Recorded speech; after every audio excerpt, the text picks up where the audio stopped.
American elections are often presented as clean turning points in history, but some of the most important votes in the United States were surrounded by deadlocks, secret deals, and disputed ballots.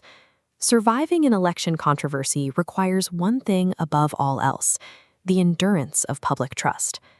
This 1800 electoral map shows a system failure. Jefferson and Burr, from the same party, tied in the Electoral College. A constitutional blind spot forced the House to pick the winner. The vote dragged through dozens of deadlocked ballots before Jefferson finally won. The breakdown was severe enough that it led directly to the 12th Amendment, changing how presidents and vice presidents were elected. It proved early on that democratic institutions had to adapt to survive partisan pressure. In 1824, Andrew Jackson won the most popular votes and the most electoral votes, but he failed to secure the required constitutional majority to win outright. The decision went to the House of Representatives, which awarded the presidency to John Quincy Adams. Soon after taking office, Adams appointed the Speaker of the House, Henry Clay, as his Secretary of State. Jackson and his supporters argued that Adams and Clay had made a secret deal to block the will of the voters. Historians still debate whether an explicit deal was made, but the accusation, dubbed the corrupt bargain, became a powerful political attack, fracturing the public's perception of political elites for generations. The election of 1876 between Rutherford B. Hayes and Samuel Tilden escalated into a post-war crisis. Tilden won the popular vote, but results in several southern states were fiercely contested by both parties. A special electoral commission eventually awarded the disputed votes to Hayes. The outcome became tied to a controversial political bargain that effectively ended federal Reconstruction in the South.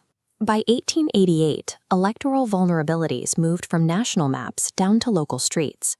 During the race between Benjamin Harrison and Grover Cleveland, a Republican operative was linked to a letter detailing a plan to divide vulnerable voters, known as floaters, into blocks of 5. The goal was to systematically buy their votes on Election Day. The brazen nature of this machine manipulation catalyzed public demand for a critical reform: the adoption of the secret ballot to protect the individual voter from intimidation and bribery. 60 years later, in a 1948 Texas Democratic Senate primary runoff, Lyndon B. Johnson was trailing his opponent. Days after the election, 202 additional votes appeared from Jim Wells County. Nearly all of them went to Johnson, handing him a narrow victory. Critics argued these late votes were fraudulent. The Box 13 scandal remained a permanent shadow over Johnson's early rise to power. In the intensely close 1960 presidential election, allegations of vote tampering reached the national stage. Nixon's allies suspected that local political machines in Illinois and Texas artificially inflated John F. Kennedy's vote totals. Despite his allies pushing for a fight, Richard Nixon chose not to launch a massive national legal challenge. His decision to concede, rather than drag the country into a prolonged dispute, highlighted a moment where institutional stability outweighed personal victory. In 1972, burglars were arrested after breaking into the Democratic National Committee headquarters. At its core, this was an election crime committed by operatives tied to the president's re-election campaign. The initial break-in unraveled into a sprawling White House cover-up. Investigations revealed deep ties to the Oval Office, ultimately consuming Nixon's second term and forcing his resignation. The fallout from Watergate left a permanent mark on the public's baseline trust, demonstrating that election malfeasance could reach the absolute highest office. The 2000 presidential election came down to a razor-thin margin in Florida. The nation's attention turned entirely to the physical mechanics of voting. Chaotic recount battles erupted across the state. The outcome was paralyzed by arguments over vague ballot instructions and punch-card ballots that left partially detached paper fragments, known as hanging chats. The dispute reached the U.S. Supreme Court, which intervened to stop the Florida recount. That decision effectively awarded the state's electoral votes and the presidency to George W. Bush. Despite massive anger among his supporters, Al Gore chose to accept the court's ruling.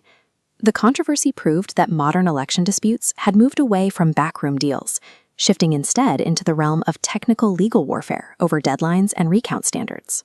16 years later, the threats extended beyond physical voting machines and into cyberspace. U.S. investigations found that Russia used hacking, leaked emails, and social media manipulation to influence the 2016 environment. While the Mueller investigation documented sweeping Russian interference, it did not establish that the Trump campaign criminally conspired with the Russian government. The scale of this interference expanded the public's view of election security, forcing a new focus on foreign influence operations and weaponized disinformation. The 2020 presidential election produced one of the most intense post-election crises in modern history. The sitting president and his allies made public accusations that the outcome had been stolen, focusing heavily on the massive expansion of mail-in voting. Dozens of lawsuits challenged the results in key states.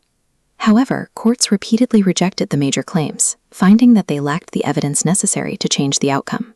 The breakdown of trust targeted the institutional certification process itself, culminating in the events at the Capitol on January 6th. 2 centuries of scandals reveal that elections rely on more than mathematical accuracy. Their survival depends on the losing side's willingness to accept the legitimacy of the result.